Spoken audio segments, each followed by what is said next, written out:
आज आज नाजीवाद और हिटलर के उदय का most important very short answer question आज हम आप लोग के सामने लेकर आए हैं, जो इस चैप्टर को बहुत ही ज़्यादा डिटेल से पढ़ाया है। और हमें यह पूर्ण विश्वास है कि जो वेरी शॉर्ट आंसर क्वेश्चन आपके एग्ज़ाम के लिए मोस्ट इम्पॉर्टेंट जो क्लास 9th में जो एग्ज़ाम होगा उसके लिए बहुत ही ज़्यादा इम्पोर्टेंट है। और इससे ऑब्जेक्टिव और सब्जेक्टिव दोनों इस वीडियो के माध्यम से ऑब्जेक्टिव और सब्जेक्टिव दोनों ही क्लियर हो जाएगा। और चलिए स्टार्ट करते हैं इस वीडियो को। और पहला ही क्वेश्चन है कि मित्र राष्ट्रों में कौन कौन से देश शामिल थे। जो कहे थे कि जब प्रथम विश्व युद्ध में दो राष्ट्रों में बांटा हुआ था, मित्र राष्ट्र और धुरी राष्ट्र में बांटा हुआ था। तब पूछ रहा है कि पहला प्रश्न में ही कि मित्र राष्ट्रों में कौन कौन से देश शामिल थे। तब मित्र राष्ट्र में सबसे पहले इंग्लैंड था, फ्रांस था, रूस था, संयुक्त राज्य अमेरिका था। मतलब कितने देश शामिल थे? 1 2 4 देश शामिल थे मित्र राष्ट्रों में। इंग्लैंड, फ्रांस, रूस, संयुक्त राज्य अमेरिका। दूसरा प्रश्न में कह रहा है कि ध्रुवीय शक्तियों में कौन से देश शामिल थे। कह रहे थे कि 2 राष्ट्रों में बांटा हुआ था, मित्र राष्ट्र और ध्रुवीय राष्ट्र। तो कह रहा है इसी में कि ध्रुवीय शक्तियों में कौन कौन से देश शामिल थे। तो ध्रुवीय में जर्मनी, जापान, इटली, ये सब देश तीनों शामिल था। और कह रहा है कि जर्मनी का रूहर क्षेत्र किस खनिज के लिए प्रसिद्ध था। जो जर्मनी में एक रूहर क्षेत्र था जो किस खनिज के लिए प्रसिद्ध था। तो रूहर क्षेत्र कोयले के लिए बहुत ही ज़्यादा प्रसिद्ध था। किसके लिए प्रसिद्ध था? कोयले के लिए प्रसिद्ध था बहुत ही ज़्यादा। और कह रहा है चौथा नंबर प्रश्न में कह रहा है कि विश्व आर्थिक महामंदी कब आई थी। जो मतलब पूरे विश्व में आर्थिक महामंदी कब आई थी। तो पूरे विश्व में आर्थिक महामंदी 1929 से 1933 के बीच आया था। कब आया था? 1929 से 1933 के बीच आया था। पांचवा नंबर प्रश्न है कि राइखस्टाग क्या है। जो राइखस्टाग है वो आखिर क्या है। तो राइखस्टाग एक जर्मन संसद है। जर्मन संसद को क्या नाम से जाना जाता है? राइखस्टाग के नाम से जाना जाता है। हिटलर जर्मनी का चांसलर कब बना। आखिर जो हिटलर है वो जर्मनी का चांसलर कब बना। तो हिटलर जर्मनी का चांसलर 1933 में बना। 7वां नंबर प्रश्न है आप लोग का कि अवांछित किन्हें कहा जाता है। जो अवांछित था आखिर वो किन्हें कहा जाता है। तो अवांछित यहूदियों, जिप्सी, पोलिस, अस्वस्थ जर्मन लोगों को कहा जाता है। और अवांछित किन्हें लोग कहा जाता है? यहूदियों, जिप्सी, पोलिस तथा अस्वस्थ जर्मन लोगों को कहा जाता है। 8वां नंबर प्रश्न है हिटलर का इतिहास की भूल क्या थी। जो मतलब हिटलर के क्या ऐसा गलती कर दिया जिसके कारण हिटलर को हार का सामना करना पड़ा। तो हिटलर 1941 में सोवियत संघ पर ही हमला कर दिया था। किस पर हमला कर दिया था? सोवियत संघ पर हमला कर दिया था। 9वां नंबर प्रश्न है नवंबर अपराधी किन्हें कहा जाता था। जो नवंबर का अपराधी किन्हें कह के चिढ़ाया जाता था। तो वाइमर गणराज्य के समर्थकों को कहा जाता था कि नवंबर की अपराधी है। और 10वां नंबर प्रश्न है जर्मनी में विशेषाधिकार अधिनियम कब पारित किया गया। जो जर्मनी में विशेषाधिकार अधिनियम कब पारित किया गया। तब 3 मार्च 1933 को पारित किया गया था। 11वां नंबर प्रश्न है कि दूसरे विश्व युद्ध की शुरुआत किस घटना से हुई। मतलब दूसरे विश्व युद्ध की शुरुआत आखिर क्या हुआ, क्या घटना घटा जिससे दूसरे विश्व युद्ध की शुरुआत हो गई। तो दूसरे विश्व युद्ध की शुरुआत जर्मनी द्वारा सितंबर 1939 को पोलैंड पर हमले से हुआ। जर्मनी ने 1939 को पोलैंड पर हमला कर दिया था। और पोलैंड जो इंग्लैंड का मित्र था, जिसके कारण द्वितीय विश्व युद्ध में इंग्लैंड पोलैंड ये सबको शामिल होने पड़ा। और 12वां नंबर प्रश्न है, प्रथम विश्व युद्ध के बाद जर्मनी को किस संधि पर हस्ताक्षर करने पड़े थे? कौन सा ऐसा संधि हुआ था जिस पर जर्मनी को हस्ताक्षर करने पड़े थे? तो कह रहे हैं कि जर्मनी को अपमान किस संधि के द्वारा हुआ था? वर्साय की संधि के द्वारा। किस संधि के द्वारा? वर्साय की संधि के द्वारा।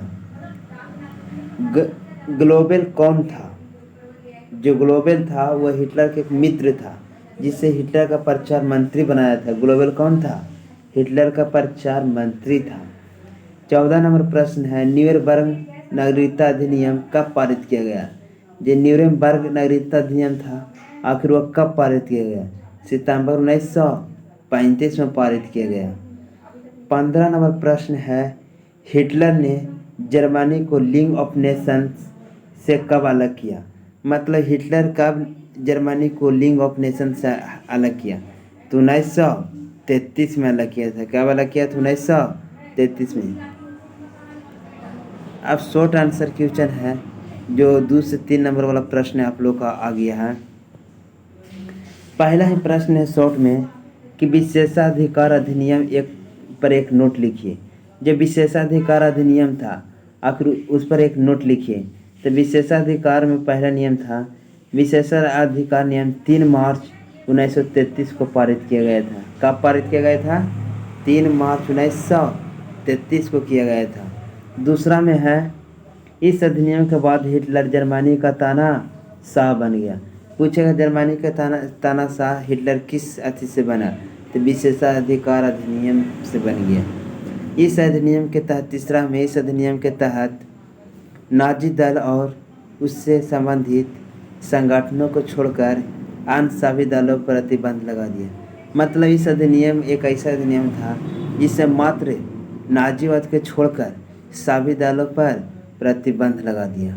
चौथा नंबर है कि मीडिया सेना तथा न्यायपालिका पर हिटलर का नियंत्रण स्थापित हो गया।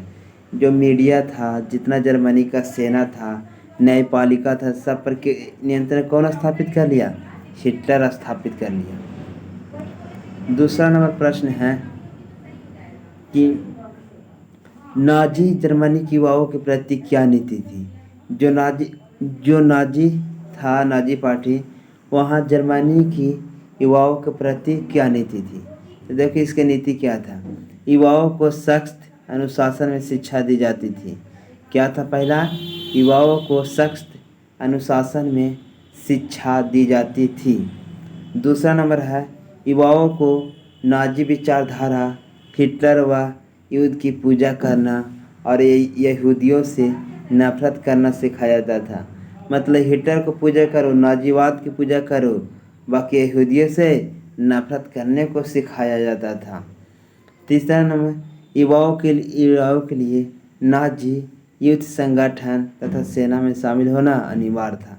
मतलब जितने भी युवा थे वो नाजी युद्ध संगठन, एक नाजी मतलब एक संगठन, युद्ध संगठन बनाया था, जिसमें सेना में शामिल होना अनिवार्य था।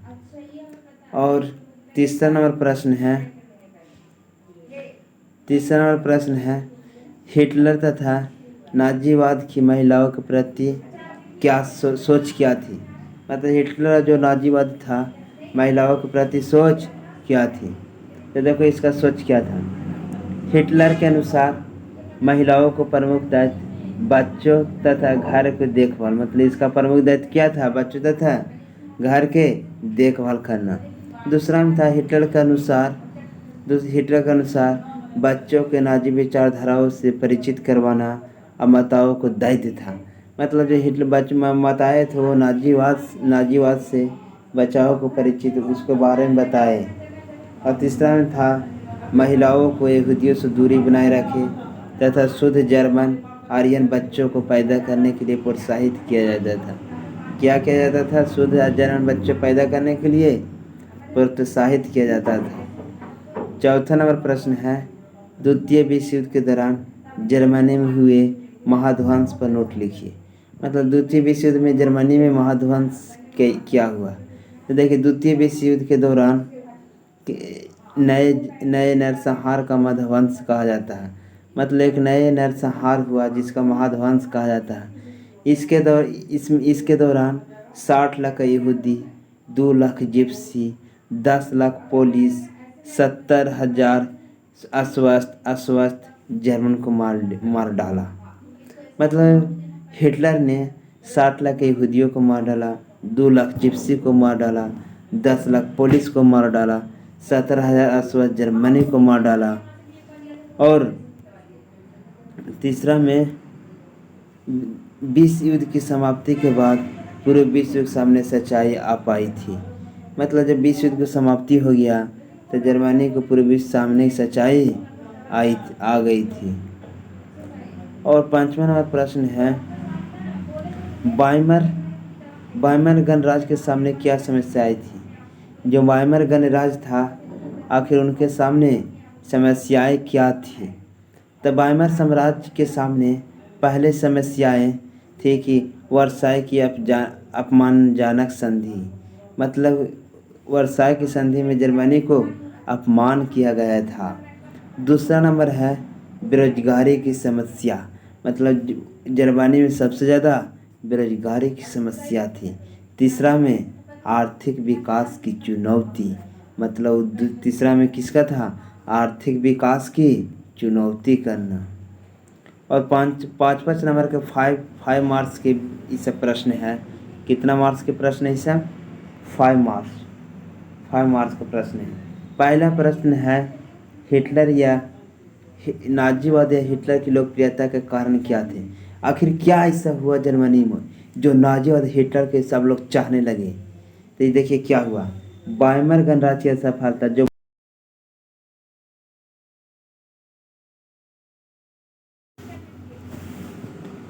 वाइमर गणराज्य की सफलता, जब गणराज्य हार गया तो वहाँ नाजीवाद ही अपना वर्चस्व जमाने लगे। दूसरा में आर्थिक संकट। उस समय जर्मनी में बहुत ही ज़्यादा आर्थिक संकट था, बहुत ही ज़्यादा गरीबी और भुखमरी से लोग मर रहे थे, जिसके कारण हिटलर ने वहाँ इस सब पर कहा कि हम 50 लाख यहाँ आकर रोजगार देंगे और गरीबों को मदद करेंगे, जिसके कारण उनकी लोकप्रियता का बढ़ गया। और एक वर्साई की संधि, हिटलर ने कहा कि जो वर्साई की संधि में जर्मनी को अपमान किया गया है उस अपमान को बदला जब मेरा सरकार आएगा, जब नाजीवाद पार्टी का जीत होगा और जब हिटलर सरकार बनेगा तो वर्साई की संधि सबसे मेरा पहला कर्तव्य होगा कि वर्साई की संधि को बदला लेना। उस जो मित्र राष्ट्रों ने आज हमें वर्साई की संधि पर अपमान किया है, मैं उससे सबसे पहले मैं उससे बदला लूँगा, उस अपमान का बदला लूँगा, जिसके कारण जर्मनी की युवाओं को उत्साह पैदा हो गया। कहा कि लगता है कि हमारे नेता हिटलर ही अच्छे हैं। कहा कि अगर युद्ध में सबसे पहले वहाँ जब कदम रखेगा तो हिटलर रखेगा। और अगर मैं जर्मनी को जनता का आश्वासन देता हूँ कि अगर मैं उस युद्ध से अगर एक डेग भी अगर मैं पीछे करूँगा तो जर्मनी की जनता सबसे पहले मुझे गोली मारना, ताकि समझ जाना कुछ दिन हिटलर की हार हुई है। जितना भी युवाओं है जर्मनी को एक बार हम पर विश्वास करके देखो मैं जर्मनी का बदला मैं कैसे लेता हूँ। और हिटलर सरकार बना और वह बदला लेकर मित्र राष्ट्रों से दिखा दिया कि हिटलर की पावर क्या है। और चौथा में था हिंसक राष्ट्रवाद। वह नहीं चाहता था कि मतलब शांति रहे, वह चाहता था हिंसक राष्ट्रवाद। मतलब हमारे जितने भी युवाओं हैं सबके प्रति एक मतलब उत्साह पैदा हो, ताकि जब तक हमारे युवाओं में उत्साह पैदा नहीं होगा जब तक जर्मनी अपने अपमान का बदला नहीं ले सकता है, जिसके कारण वहाँ के हिंसक राष्ट्रवाद का धारणा दिया। और हिटलर का व्यक्तित्व, मतलब हिटलर जब मंच पर चढ़ता था तो मतलब ऐसा उत्साह ऐसा जुनून पैदा करता था युवाओं में। मतलब अपने जब वहाँ भाषण देने के लिए वहाँ पर चढ़ता था, अपने मतलब बोली से मतलब वहाँ के युवाओं को इतना ज़्यादा उत्साह पैदा कर देता था कि वहाँ के जनता को लगने लगा कि जर्मनी का अगर जर्मनी का अपमान का बदला ले सकता है तो सिर्फ हिटलर ही है जो जर्मनी का बदला लेगा। मतलब अपना व्यक्तित्व स्थापित किए और वहाँ के हिटलर लोकप्रियता का कारण बन गया और नाजीवाद का वहाँ जीत हो गया। ये 5 नंबर का प्रश्न है। और एक और अगला प्रश्न है दूसरा, नाजीवाद की विचारधारा की प्रमुख विशेषताएं। आखिर नाजीवाद क्या था, नाजीवाद की विचारधारा क्या थी, इसकी प्रमुख विशेषता क्या थी, इसके बारे में बताया गया। तो नाजीवाद की पहली नस्लवादी सोच, मतलब जो नस्ल के अनुसार जो था, इसके बारे में उसका मतलब सोच था। दूसरा में तानाशाही का गुणगान, यह नहीं चाहता था कि हमारे जर्मनी में लोकतंत्र स्थापित हो जाए। हिटलर जानता था कि अगर हमारे देश में लोकतंत्र स्थापित हो जाएगा तो हमारे जो मित्र राष्ट्रों से बदला लेने का सपना है वो चकनाचूर हो जाएगा, क्योंकि जब लोकतांत्रिक बनेगा तो सबके अनुसार ही हमारा कोई काम करने पड़ेगा। इसलिए नाजीवाद चाहता था कि जो जर्मनी में तानाशाह जब तक तानाशाह रहेगा तभी मित्र राष्ट्रों से बदल ले सकता है, अन्यथा नहीं। तो इसलिए नाजीवाद और हिटलर बहुत ही ज़्यादा लोकतांत्रिक का विरोध करते थे, सिर्फ तानाशाही का गुणगान ही करते थे। तीसरा में था युद्ध में विश्वास, मतलब नाजीवाद हिटलर कभी नहीं चाहता था कि शांति से कोई बात को समझौता किया जाए। वह सिर्फ एक ही चीज़ पर विश्वास रखते थे, वो था युद्ध। कि जब तक युद्ध नहीं होगा, जब तक उनको विश्वास नहीं होता था कि नाजीवाद विचारधारा की प्रमुख विशेषता है कि युद्ध पर विश्वास रखते थे।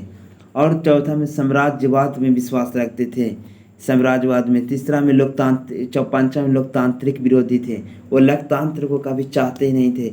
सबसे नाजीवाद कट्टर विरोधी था लोकतांत्रिक को, कभी जर्मनी में लोकतंत्र स्थापित होना नहीं देना चाहते थे, क्योंकि अगर लोकतांत्रिक स्थापित हो जाएगा तो कहीं न कहीं जर्मनी का जो अपमान का बदला लेने का सपना है वह अधूरा रह जाएगा, जिसके कारण लोकतांत्रिक को विरोध करते थे। तीसरा नंबर प्रश्न है, आर्थिक महामंदी में जर्मनी पर क्या प्रभाव पड़े। जब मतलब आर्थिक महामंदी हुआ जर्मनी पर क्या प्रभाव पड़ा, तो मतलब जर्मनी पर सबसे उद्योग ठप हो गए। जितने भी उद्योग धंधा जर्मनी में चल रहा था सब ठप हो गया। लोग वहाँ बेहाल हो गए, लोग गरीबी के कारण, भुखमरी के कारण मरने लगे लोग वहाँ पर। दूसरा में था व्यापार चौपट हो गया, जितने भी लोग व्यापार करके बैठे हुए थे सब चौपट हो गया, सब ठप हो गया, वहाँ कोई चीज़ चल नहीं रहा था। तीसरा में महंगाई, मतलब जर्मनी में उद्योग और व्यापार ठप होने के कारण महंगाई बहुत ही ज़्यादा उच्च सीमा, महंगाई अपने स्तर से कहीं न कहीं बहुत ज़्यादा ऊपर चला जा रहा था, जिसके कारण लोगों को बहुत ही ज़्यादा कठिनाइयों का सामना करना पड़ रहा था। और चौथा में बेरोजगारी, मतलब वहाँ के जर्मनी की जनता इतना ज़्यादा बेरोजगार हो गया था कि मतलब वहाँ बेरोजगारी और भूखमरी की समस्या बहुत ही ज़्यादा हो गई थी। और जब आर्थिक महामंदी आया था तो, और कृषि उपज की कीमतों में कमी, इस कृषि उपज की कीमतों में कमी हो गया, कृषि कम उपजने लगा, जिसके कारण उनकी कीमतों में बहुत ही ज़्यादा कमी हो गया। वहाँ आर्थिक महामंदी के कारण लोगों का जीना मुश्किल हो गया, लोगों का वहाँ जीना मुश्किल हो गया। लास्ट नंबर 5 नंबर प्रश्न है, वर्साई की संधि की शर्तें क्या थी। जिस समय मित्र राष्ट्रों ने वर्साई की संधि की थी तो जर्मनी को क्या क्या मतलब अपमान में क्या क्या देना पड़ा, क्या क्या खोना पड़ा, जिसके कारण हिटलर नाजीवाद के मकसद था कि हम जब भी अगर मेरी सरकार आएगी तो सबसे पहले मित्र राष्ट्रों से बदला लेना हमारा पहला कर्तव्य होगा। उसी चलते वर्साई की संधि में जर्मनी को इतना ज़्यादा अपमानित किया गया कि जर्मनी का पूरा हाल खराब हो गया। उसी चलते जब अपना सरकार बनाया, नाजीवाद पार्टी वहाँ की सरकार बनी, और जब हिटलर चेकोस्लोवाकिया ऑस्ट्रिया पर कब्जा कर रहा था तो इंग्लैंड कुछ नहीं बोल रहा था। क्यों? इंग्लैंड जान रहा था कि किसी को भी इतना न सताया जाए कि वो पूरा बीच सभा में जर्मनी को इतना अपमान किया गया था, जिसके कारण इंग्लैंड भी कुछ नहीं बोल रहा था। पर इंग्लैंड का एक ही शर्त था कि हमारे जितने भी मित्रों पर कभी हमला मत करो, क्योंकि जब हमारा मित्र पर हमला होगा तो मैं कहीं ना कहीं उनको साथ देना पड़ेगा। और पोलैंड जो इंग्लैंड का बहुत ही बड़ा मित्र था, और हिटलर को लगा कि अब दुनिया का मैं ही सबसे बड़ा मतलब शक्तिशाली बन गया हूँ। वह सभी पर कब्जा कर रहा था और वह जाकर 1939 में पोलैंड पर कब्जा करने लगा। पोलैंड पर कब्जा करने लगा तब पोलैंड को साथ दिया मित्र राष्ट्र इंग्लैंड ने साथ दे दिया, क्योंकि इंग्लैंड का पोलैंड मित्र था, जिसके कारण वो नहीं चाहता था कि हमारे मित्रों पर कोई संकट आए। और फिर जब इधर दो देश मिल गए तो उधर से जापान आकर मिल गया जर्मनी से, और जर्मनी से मिला तो दूसरे विश्व युद्ध में अमेरिका नहीं चाहता था कि हम शामिल हुए, क्योंकि अमेरिका जानता था कि जब भी युद्ध होता है तो उसमें एक तरफ से क्षति नहीं होता है, दोनों तरफ से नुकसान होता है। और अमेरिका को बहुत ज़्यादा नुकसान होने के कारण वह नहीं चाहता था कि हम दूसरे विश्व युद्ध में शामिल हो। बाकी जापान ने उसके एक शहर पर, अमेरिका के शहर पर परमाणु बम गिरा दिया, जिसके कारण अमेरिका गुस्सा में उसके द्वितीय विश्व युद्ध में शामिल होना पड़ा। और जब द्वितीय विश्व युद्ध में शामिल हुआ तो जापान के नागासाकी और हिरोशिमा पर 2 परमाणु बम गिरा दिए। 2 परमाणु बम का असर आज भी जापान में कर रहा है, और आज का जो बच्चे मतलब विकलांग पैदा होते हैं, और उस समय एकदम जो आग की ज्वाला की तरह जल रहा था, पूरा जापान को ध्वस्त कर दिया था अमेरिका ने। तो अगर जापान अमेरिका पर बम नहीं गिराता तो कहीं न कहीं अमेरिका दूसरे विश्व युद्ध में शामिल नहीं होता, तो जर्मनी और जापान कहीं न कहीं मजबूत होता। और देखिए वर्साई की संधि में क्या क्या शर्त रखा गया था। पहला शर्त था जर्मनी की युद्ध का जिम्मेदार ठहराया गया, जर्मनी का जो युद्ध था उसको जिम्मेदार ठहराया गया, और युद्ध क्षतिपूर्वक के तौर पर 6 अरब पाउंड का जुर्माना चुकाना पड़ा। कितना पाउंड का जुर्माना चुकाना पड़ा? 6 पाउंड का जुर्माना चुकाना पड़ा। जर्मनी के अपने वे उपनिवेश खोने पड़े, मतलब जर्मनी के अपने जगह खोने पड़े। जर्मनी को अपना 13% भूभाग खोना पड़ा, 13% जमीन भूमि अपना खोना पड़ा उस वर्साई की संधि में। चौथा में था जर्मनी संसाधनों में धानी रूहर क्षेत्र 75% लौ अयस्क तथा 26% कोयला खोना पड़ा। जर्मनी की सेना भंग कर दी गई, जिसके वर्साई की संधि में बहुत ज़्यादा अपमान हुआ। और इस कहानी को मैं पूरा डिटेल पढ़ाया हूँ, और ऑब्जेक्टिव और वेरी शॉर्ट और लॉन्ग आंसर क्वेश्चन इस वीडियो में पूरा करा दिया गया है। और अगर आप इसके पूरा पढ़ लेते हैं तो जो 9वीं की एग्ज़ाम होगा उसमें आपको 1% भी दिक्कत होने की संभावना नहीं है। और आप कुछ दिन के बाद मैं हिटलर आखिर कैसे उदय हुआ उसको बारे में मैं पढ़ा कर डालूँगा। और आप लोग इस चैनल को जितना से जितना हो सके लाइक और सब्सक्राइब करें, और कमेंट भी कीजिए कि आपको ये वीडियो कैसा लगा, और आप लोग का जो भी प्रश्न छूट होता है इस कमेंट बॉक्स में कि उसका आंसर हम आप लोग को ज़रूर देंगे। और इसी तरह वीडियो को जितना से जितना शेयर कीजिए और लाइक सब्सक्राइब कीजिए, ताकि आपका लाइक और सब्सक्राइब हमें एक मोटिवेशन पैदा करे, और मैं आप लोग के लिए अच्छे से अच्छे कंटेंट ला कर दूँ। और मैं जितना से जितना हो सके इस चैनल पर फ्री माध्यम A to Z पढ़ाने वाला हूँ। Thank you very much.